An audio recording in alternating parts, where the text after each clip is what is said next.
다 같이 일어나셔서 하나님의 말씀 한 목소리로 읽겠습니다. 이사야서 28장 14절에서 29절까지의 말씀입니다. 구약성경 997페이지입니다. 14절에서 22절까지만 읽겠습니다.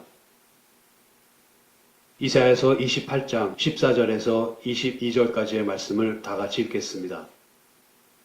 이러므로 예루살렘에 있는 이 백성을 치리하는 너희 경만한 자여, 여호와의 말씀을 들을지어다. 너희 말이 우리는 사망과 언약하였고 음부와 맹약하였은즉 넘치는 재앙이 유행할지라도 우리에게 미치지 못하리니 우리는 거짓으로 우리 피난처를 삼았고 허위 아래 우리를 숨겼음이라 하는도다. 그러므로 주 여호와께서 가라사대 보라, 내가 한 돌을 시온에 두어 기초를 삼았노니 곧 시험한 돌이요 귀하고 견고한 기초돌이라. 그것을 믿는 자는 급절하게 되지 아니하리로다. 나는 공평으로 주를 삼고 의로 주를 삼으니 우박이 거짓의 피난처를 소탕하며 물이 그 숨는 곳에 넘칠 것인즉 너희의 사망으로 더불어 세운 언약이 패하며 음부로 더불어 맺은 맹약이 서지 못하여 넘치는 재앙이 유행할 때에 너희가 그것에게 밟힘을 당할 것이라. 그것이 유행할 때마다 너희를 잡을 것이니 아침마다 유행하고 주야로 유행한즉 그 전하는 도를 깨닫는 것이 오직 두려움이라. 침상이 짧아서 능히 몸을 펴지 못하며 이불이 좁아서 능히 몸을 싸지 못함 같으리라 하셨나니 대저 여호와께서 브라심 산에서와 같이 일어나시며 기브온 골짜기에서와 같이 진노하사 자기 일을 행하시리니 그 일이 비상할 것이며 자기 공을 이루시리니 그 공이 기이할 것임이라. 그러므로 너희는 경만한 자가 되지 말라. 너희 결박이 무심할까 하노라. 대저 온 땅을 멸망시키기로 작정하신 것을 내가 만군의 주 여호와께로서 들었느니라. 아멘.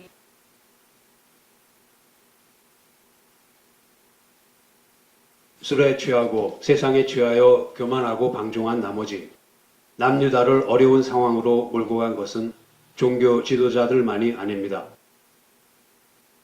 정치 지도자들 역시 마찬가지였습니다. 이사야 선지는 하나님께서 다윗에게 주신 사무엘하 7장의 메시아 언약만이 예루살렘의 안전을 지켜줄 수 있다고 확신합니다. 그러나 아하스의 뒤를 이어 왕위에 오른 히스기야는 아수르의 간섭을 벗어나기 위해서 하나님의 약속을 저버리고 애굽과 동맹을 맺습니다. 이사야 선지는 본문 15절에서 히스기야가 애굽과 맺은 동맹을 사망과의 언약이며 음부와의 맹약이라고 표현합니다. 그것은 하나님께서 다윗에게 주신 약속은 생명과 구원을 가져다 주지만 이방 국가들과 맺은 언약은 결국 사망과 음부를 가져다 줄 뿐이라는 뜻에서입니다. 구원을 주지 못할 자의 언약을 믿고 있는 것은 스스로 우리는 거짓으로 우리 피난처를 삼았고 허위 아래 우리를 숨겼음이라 라고 말하는 것과 같습니다. 하나님을 외면하고 외세에 의존하는 행위에 대한 심판의 선언이 시작되는 16절은 과거 시제로뿐만 아니라 미래 시제로도 번역이 가능합니다. 16절의 한 돌, 곧 모퉁이의 머릿돌을 과거로 보면 시온 또는 다윗 왕조로, 미래로 보면 메시아, 남은 자들 또는 믿음의 공동체 등으로 해석할 수 있습니다. 시온의 모퉁이의 머릿돌로 기초를 삼은 건물은 영원히 견고하지만 거짓과 허위에 기초한 건물은 철저히 무너지게 될 것입니다. 즉, 하나님을 믿는 자들은 어떤 상황에서도 결코 흔들리거나 뒷걸음치지 않습니다. 마침내 하나님께서 정의의 측량줄과 공의의 저울추로 심판하시면 남유다가 거짓 피난처로 삼은 애굽은 아수르의 우박과 물과도 같은 공격에 패배할 것이며 남유다 또한 아수르에게 밟힘을 당할 것입니다. 그때에 남유다가 애굽과 맺은 사망의 언약과 음부와의 맹약은 아수르의 공격 앞에서 20절에 나오는 짧은 침상이나 좁은 이불같이 아무런 도움도 되지 못합니다. 침상이 작아서 누울 수 없는 것처럼 또 이불이 좁아서 몸을 덮을 수 없는 것처럼 주변 나라들과 맺은 조약은 불완전한 것들이어서 예루살렘을 멸망의 홍수에서 보호해 주지 못합니다. 21절과 22절에서 보듯이 예전에 다윗의 브라심 산에서의 블레셋과의 전투와 여호수아의 기브온 골짜기에서의 아모리 사람들과의 전투를 승리로 이끌어준 하나님의 권능이 이제 이스라엘의 심판을 향합니다. 그러면 유다가 살 수 있는 유일한 길은 무엇입니까? 지금이라도 하나님께로 돌이키는 길 뿐입니다. 자신의 능력이나 결정에 의존하지 않고 역사와 모든 민족의 운명을 결정하시는 하나님의 말씀에 귀를 기울이는 것만이 유다가 죽음의 결박에서 벗어날 수 있는 유일한 길입니다. 이처럼 혹독한 심판의 선언에 이어서 이번에도 하나님께서는 23절에서 29절에 나오는 농부의 비유를 통해 위로의 말씀을 주시는 것을 잊지 않으십니다. 농부가 밭을 갈고 씨를 뿌린 것은 하나님께서 이스라엘 백성을 택하신 이래 지금까지 그들을 보호하시고 인도해 오신 사실을 나타냅니다. 농부가 밭을 갈고 땅을 고르게 하는 것은 씨를 뿌려 결실을 맺으려는 분명한 목적이 있기 때문입니다. 씨를 뿌릴 때도 곡물의 종류에 따라 가장 적합한 자리에 씨를 뿌리거나 심습니다.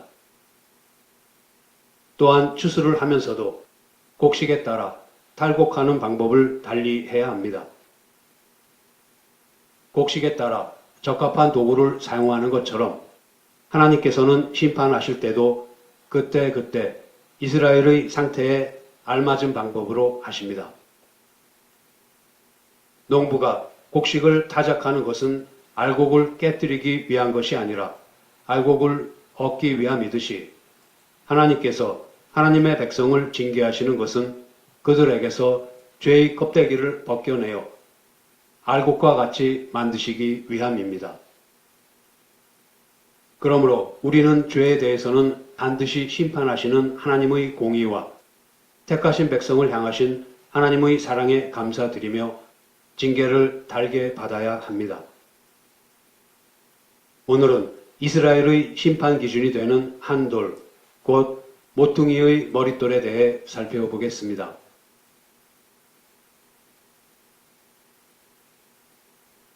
하나님께서는 본문 16절에서 보라, 내가 한 돌을 시온에 두어 기초를 삼았노니 곧 시험한 돌이요 귀하고 견고한 기초돌이라. 그것을 믿는 자는 급절하게 되지 아니하리로다 라고 말씀하십니다. 한 돌을 믿는 자는 다급한 심판을 당하지 않을 것이라는 말씀입니다. 북왕국 에브라임은 교만하여 한 돌을 믿지 않았고 남왕국 유다는 독주에 취하여 비틀거리며 한 돌이 아닌 이방과의 동맹에 의존하고 있었습니다. 하나님께서는 농부가 경작할 땅만 갈고 씨만 뿌리는 것이 아니라 추수, 즉 심판할 때가 있다고 말씀하십니다. 한 돌을 믿는 자는 영생의 추수가, 믿지 않는 자들에게는 심판의 추수가 있게 될 것입니다. 이사야 선지는 일찍이 9장 11절의 한 아기, 11장 1절의 한 싹에 이어서 오늘의 본문에서는 한 돌에 대해서 이야기하는데 이러한 표현들은 모두 한 분, 그리스도를 가리킵니다. 이 한 돌이 메시아이신 예수 그리스도라는 것을 이사야 선지는 이미 이사야서 8장 14절과 15절에서 그가 거룩한 피할 곳이 되시리라. 그러나 이스라엘의 두 집에는 거치는 돌, 걸리는 반석이 되실 것이며 예루살렘 거민에게는 함정, 올무가 되시리니 많은 사람들이 그로 인하여 거칠 것이며 넘어질 것이며 부러질 것이며 걸릴 것이며 잡힐 것이니라 라고 말하였습니다. 또한 신약성경에서는 사도 바울이 본문 16절을 인용하여 로마서 9장 33절에서 기록된 바 보라 내가 부딪히는 돌과 거치는 반석을 시온에 두노니 저를 믿는 자는 부끄러움을 당치 아니하리라 함과 같으니라 라고 증거합니다. 사도 베드로도 본문 16절과 시편 118편 22절을 인용하여 베드로전서 2장 6절부터 8절에 경에 기록하였으되 보라 내가 택한 보배롭고 요긴한 모퉁이 돌을 시온에 두노니 저를 믿는 자는 부끄러움을 당치 아니하리라 하였으니 그러므로 믿는 너희에게는 보배이나 믿지 아니하는 자에게는 건축자들의 버린 그 돌이 모퉁이의 머릿돌이 되고 또한 부딪히는 돌과 거치는 반석이 되었다 하니라. 저희가 말씀을 순종치 아니함으로 넘어지나니 이는 저희를 이렇게 정하신 것이라 라고 적고 있습니다. 이스라엘이 한 돌, 곧 메시아 언약을 저버린다고 해서 하나님의 구원 계획이 실패합니까? 아닙니다. 도리어 하나님께서는 한 돌을 하나님의 집을 건축하는 데 있어서 가장 중요한 모퉁이의 머릿돌이 되게 하십니다. 그런데 메시아 언약을 저버리고 이방에게서 피난처를 구한 남북 왕국의 종교 지도자들과 정치 지도자들의 잘못은 조금도 나아지지 않고 예수님께서 이 땅에 사셨던 당시의 종교 지도자들과 정치 지도자들에게서 고스란히 반복됩니다. 마태복음 21장 23절부터 22장 14절을 보면 두 아들의 비유, 포도원 농부의 비유, 그리고 혼인잔치의 비유 세 가지가 나옵니다. 예수님께서 이 세 가지 비유를 하나로 묶으셔서 당시 종교 지도자들과 정치 지도자들의 잘못을 꾸짖으시며 예수님께서 메시아로 오셔서 하셔야 할 일이 무엇인가에 대해서 하신 말씀에 귀를 기울여 봅니다. 먼저 두 아들의 비유입니다. 예루살렘에 입성하신 예수님께서는 성전을 청소하시고 열매 없는 무화과 나무를 저주하십니다. 그러신 후에 성전에 들어가셔서 백성들을 가르치십니다. 백성들이 예수님을 메시아로 환대하는 분위기와 감돌자 이스라엘 지도자들은 마음속에 분을 품습니다. 그래서 네가 무슨 권세로 이런 일을 하느뇨? 또 누가 이 권세를 주었느뇨? 하며 따지듯 묻습니다. 이러한 대제사장들과 백성의 장로들의 문제 제기에 대해서 예수님께서는 세례 요한의 세례가 하늘에서 온 것인지 사람에게서 온 것인지를 대답하면 알려주겠다고 하십니다. 이 예수님의 질문이 중요한 것은 세례 요한에 대한 올바른 이해가 바로 메시아를 이해하는 열쇠이기 때문입니다. 대제사장들과 장로들은 요한의 세례가 하늘에서 온 것이라고 대답한다면 세례 요한을 믿지 않는 자신들의 입장을 설명할 수가 없고 사람에게서 온 것이라고 대답한다면 세례 요한을 선지자로 믿은 백성들에게 맞아 죽을 수도 있다고 생각해서 모른다고 대답합니다. 그들의 대답을 들으신 예수님께서 나도 무슨 권세로 이런 일을 하는지 너희에게 이르지 아니하리라고 대답하십니다. 세례 요한은 메시아의 길을 예비하는 자입니다. 그래서 세례 요한은 회개하라 라고 외치고 다녔고 그것은 예수님의 사역과도 일치합니다.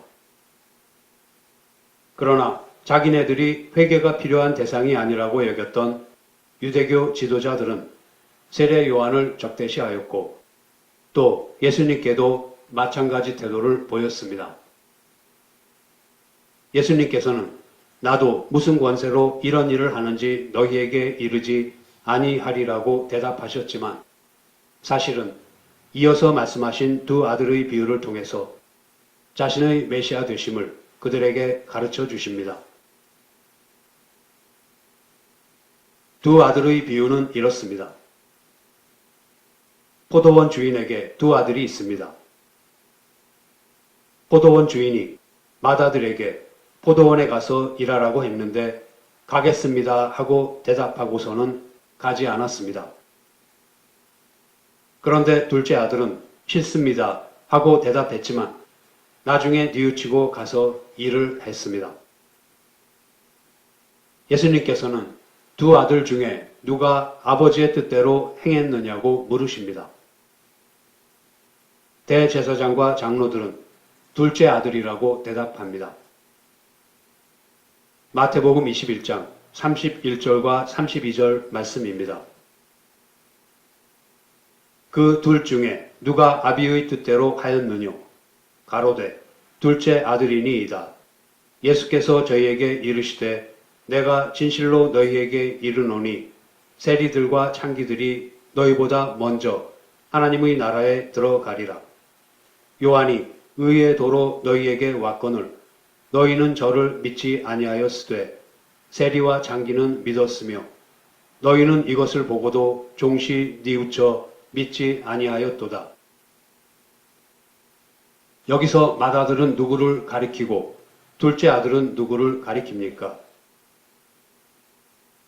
맏아들은 유대교 지도자들을 가리키고 둘째 아들은 세리와 창기들을 가리킵니다.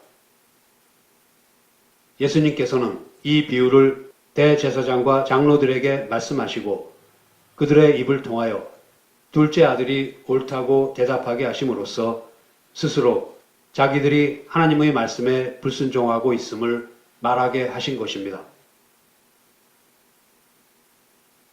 많은 유대교 지도자들이 율법의 수호자라는 이름으로 치장한 채 자기 속에 있는 더러운 것들을 감추면서 의인 행세를 하고는 했습니다. 예수님께서는 그들이 형식주의에 빠진 외식하는 자가 되었음을 책망하십니다. 말만 하고 실행하지 않는 위선이야말로 회개하여야 할 죄라는 지적과 함께 회개하지 않으면 하나님께서 내리시는 심판의 화를 면할 수 없을 것이라고 경고하십니다.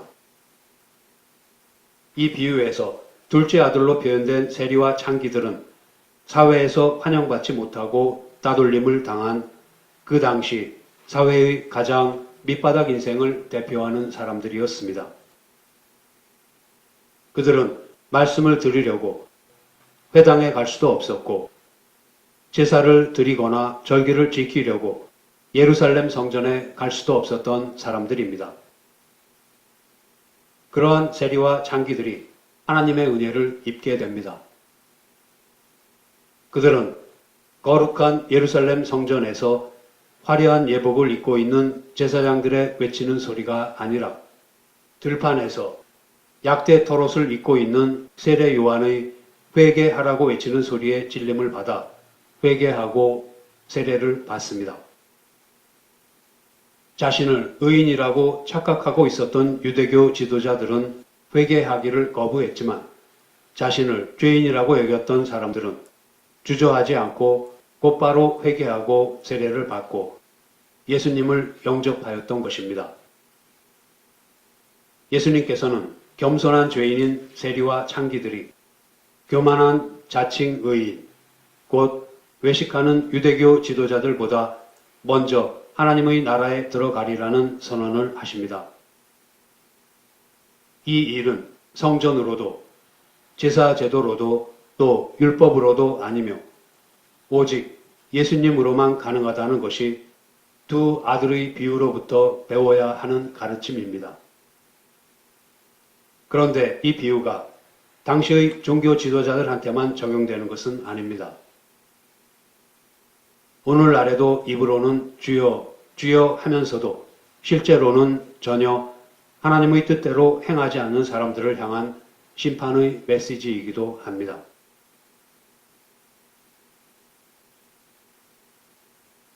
이어서 예수님께서는 포도원 농부의 비유를 말씀하십니다. 포도원 농부의 비유는 앞에 나온 두 아들의 비유와도 같이 포도원을 그 배경으로 하고 있습니다. 그리고 두 아들의 비유와 관계된 마태복음 21장 31절 하반절 예수께서 저희에게 이르시되 내가 진실로 너희에게 이르노니 세리들과 창기들이 너희보다 먼저 하나님의 나라에 들어가리라. 그리고 포도원 농부의 비유와 관계된 마태복음 21장 41절 저희가 말하되 이 약한 자들을 진멸하고 포도원은 제때에 실과를 바칠 만한 다른 농부들에게 새로 줄지니이다 에서 보듯이 하나님 나라에 들어가고 또 들어가지 못하고 하는 문제로 연결되어 있습니다. 두 아들의 비유에서 세례 요한의 역할을 통해 자신의 그리스도 되심을 설명하신 예수님께서는 포도원 농부의 비유에서는 예수님 자신을 이야기의 중심에 내세우십니다. 포도원 농부의 비유의 내용을 먼저 살펴보기로 합니다. 한 사람이 포도원을 만듭니다. 울타리를 치고 포도즙 짜는 틀을 만들고 망대도 세운 훌륭한 포도원입니다. 모든 것을 갖춘 후에 주인은 포도원을 어느 농부들에게 새로 주고 먼 타국으로 떠납니다. 얼마 후 주인은 포도원을 맡은 농부들에게 그에 대한 대가로 소출의 얼마를 받으려고 종들을 보내었습니다. 그런데 이들 악한 농부들은 그 종들을 심히 때리고 돌로 치고 죽이기까지 합니다. 주인이 계속해서 다른 종들을 보내도 상황은 마찬가지입니다. 이윽고 주인은 생각하기를 지금까지는 아마도 종들이 가서 그럴 터이니 마지막으로 자기의 아들을 보낸다면 아들의 말은 들을지 모른다는 바람으로 사랑하는 아들을 보내게 됩니다. 그런데 이들 악한 농부들은 오히려 주인의 상속자인 아들을 죽이고 그의 유산인 포도원을 차지하려고 아들을 포도원 밖으로 내어쫓아 죽인다는 이야기입니다. 예수님께서는 청중들에게 주인이 올 때 이 농부들을 어떻게 하겠느냐고 물으십니다. 듣고 있던 대제사장들과 장로들이 마태복음 21장 41절에서 이렇게 대답합니다. 저희가 말하되 이 악한 자들을 진멸하고 포도원은 제때에 실과를 바칠 만한 다른 농부들에게 새로 줄지니이다. 두 아들의 비유에서와 같이 이번에도 예수님께서는 대제사장들과 장로들로 하여금 악한 농부들이 심판을 받는 것은 당연하다는 대답을 하게 하심으로써 스스로 자기들이 그 악한 농부들의 잘못을 저지르고 있다고 말하게 하십니다. 그들의 대답에 이어서 예수님께서 말씀하십니다. 마태복음 21장 42절과 43절 말씀입니다. 예수께서 가라사대 너희가 성경에 건축자들의 어린 돌이 모퉁이의 머릿돌이 되었나니 이것은 주로 말미암아 된 것이요 우리 눈에 기하도다 함을 읽어본 일이 없느냐. 그러므로 내가 너희에게 이르노니 하나님의 나라를 너희는 빼앗기고 그 나라의 열매를 맺는 백성이 받으리라. 여기서 하나님의 나라를 너희는 빼앗기고 그 나라의 열매 맺는 백성이 받으리라 라는 말씀은 이스라엘이 선민의 지위를 빼앗기게 되는데 그 자리는 다른 나라나 민족으로 채워진다는 의미입니까? 그렇지 않습니다. 그 자리는 그냥 열매가 아니라 하나님 나라의 열매를 맺는 백성, 즉 개별적으로 메시아이신 예수 그리스도를 영접하는 자들로 채워진다는 의미입니다. 그렇다면 우리는 여기서 악한 농부들이 소출의 일부를 주인에게 주려 하지 않은 것은 단순히 소출을 전부 차지하려는 욕심에서가 아니라 아예 소출이 없었다는 상황을 생각해 보아야 합니다. 예수님께서는 예수님의 말씀을 듣고 있는 대제사장과 장로들을 악한 농부들에 빗대어 이야기하고 계십니다. 악한 농부들에게 소출이 없었다는 것은 유대교 지도자들이 성전과 제사 제도와 율법을 가지고서는 자신들도 영생에 속하는 소출을 만들어낼 수 없었고 백성들 또한 영생에 속한 소출을 가질 수 없게 한 것을 가리킵니다. 유대교 지도자들은 성전과 제사 제도와 율법으로 구원은 이미 이루어졌고 지도자 자리에 있는 자기들이 이 문제를 얼마든지 감당해 나갈 수 있다고 오해하였습니다. 그래서 그들은 구원자로서의 메시아가 아니라 해방자로서의 메시아를 기다렸던 것입니다. 우리는 여기서 이러한 유대교 지도자들의 잘못된 생각을 책망하시는 예수님의 말씀을 다시 한번 상기해 보고자 합니다. 마태복음 23장 13절 말씀입니다. 화 있을진저 외식하는 서기관들과 바리새인들이요 너희는 천국 문을 사람들 앞에서 닫고 너희도 들어가지 않고 들어가려 하는 자도 들어가지 못하게 하는도다. 그래서 예수님께서는 인간을 구원하시고 하나님의 백성으로 삼으시기 위해서 메시아로 오셔서 십자가를 지셔야만 했습니다. 예수님께서는 시편 118편 22절과 23절을 인용하셔서 마태복음 21장 42절 말씀을 하십니다. 예수께서 가라사대 너희가 성경에 건축자들의 버린 돌이 모퉁이의 머릿돌이 되었나니 이것은 주로 말미암아 된 것이요 우리 눈에 기하도다 함을 읽어본 일이 없느냐. 여기에 오늘의 본문 16절에 나오는 한 돌, 곧 모퉁이의 머릿돌이 나옵니다.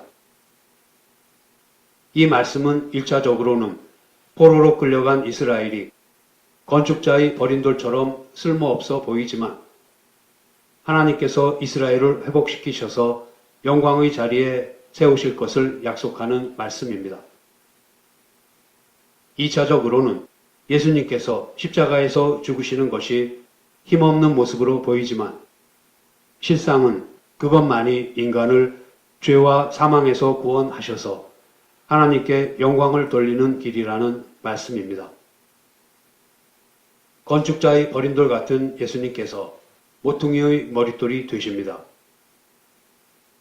이어지는 마태복음 21장 44절 이 돌 위에 떨어지는 자는 깨어지겠고 이 돌이 사람 위에 떨어지면 저를 가루로 만들어 흩으리라 하시니 라는 말씀은 예수님의 메시아 되심을 아는가 또는 모르는가가 심판의 기준이라고 합니다.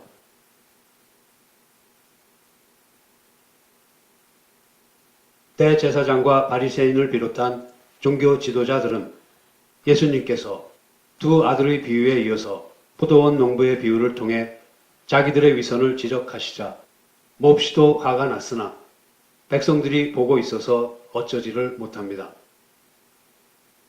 예수님께서는 이러한 분위기에 아랑곳하지 않으시고 세 번째 비유인 혼인잔치의 비유를 말씀하십니다. 비유의 내용을 간단히 정리해 보겠습니다. 한 임금이 아들의 결혼식을 성대하게 준비하고 하객을 초대합니다.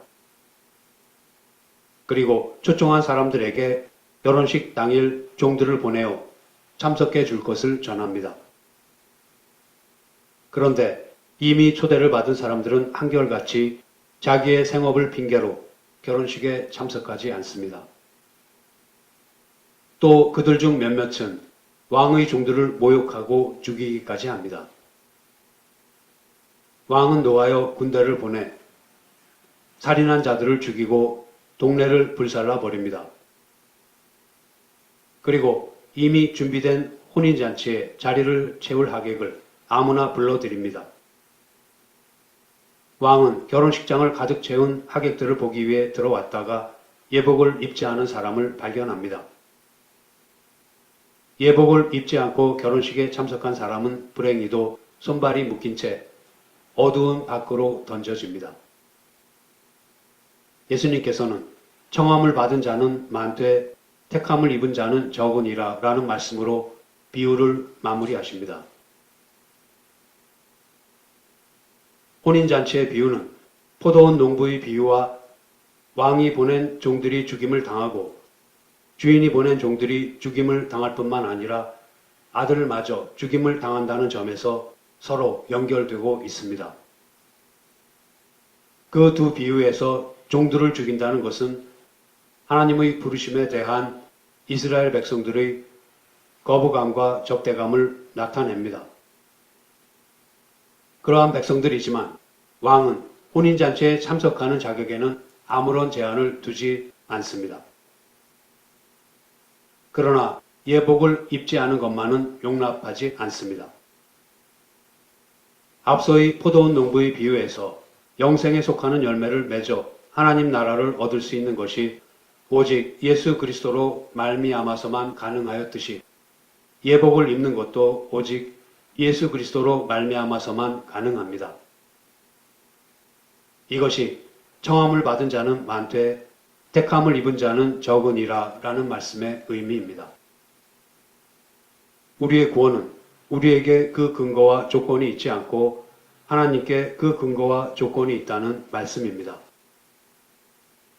하나님께서는 우리가 예수 그리스도로 말미암지 않고는 하나님 나라의 백성이 될 수 없다고 하십니다.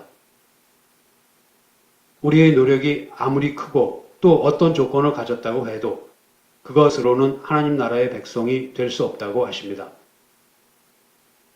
만일 우리가 가지라면 나무에 붙어 있어야 성장에 필요한 영양과 수분을 공급받고 또 열매를 맺어달 수 있습니다. 가지가 열매를 맺는 것이 아니라 나무가 맺어줍니다. 그런데 이스라엘 백성들은 성정과 제사 제도와 율법을 가지고 있는 것으로 하나님께 붙어 있다고 믿고 있었습니다. 그러나 예수 그리스도를 통하지 않고는 하나님께 붙어 있을 다른 방법이 없습니다. 예수 그리스도께 붙어 있어야 영생에 속한 열매를 맺을 수 있으며 예복을 입을 수 있으며 택함을 받은 것입니다. 나무가 가지를 지탱해 주는 것이지 가지가 나무를 지탱하지 않습니다.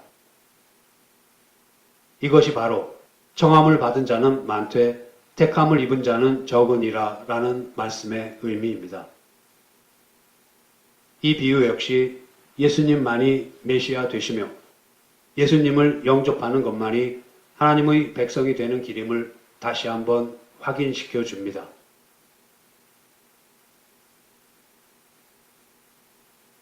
이제 말씀을 마치겠습니다. 이스라엘이 실패한 이유는 믿음에 의지하지 않고 행위에 의지했기 때문입니다. 오늘의 본문 16절을 다시 한번 보겠습니다. 그러므로 주 여호와께서 가라사대 보라 내가 한 돌을 시온에 두어 기초를 삼았노니 곧 시험한 돌이요 귀하고 견고한 기초돌이라 그것을 믿는 자는 급절하게 되지 아니하리로다. 시온에 둔 한 돌이 기초돌인데 그 한 돌을 믿으면 부끄러움을 당하지 않습니다.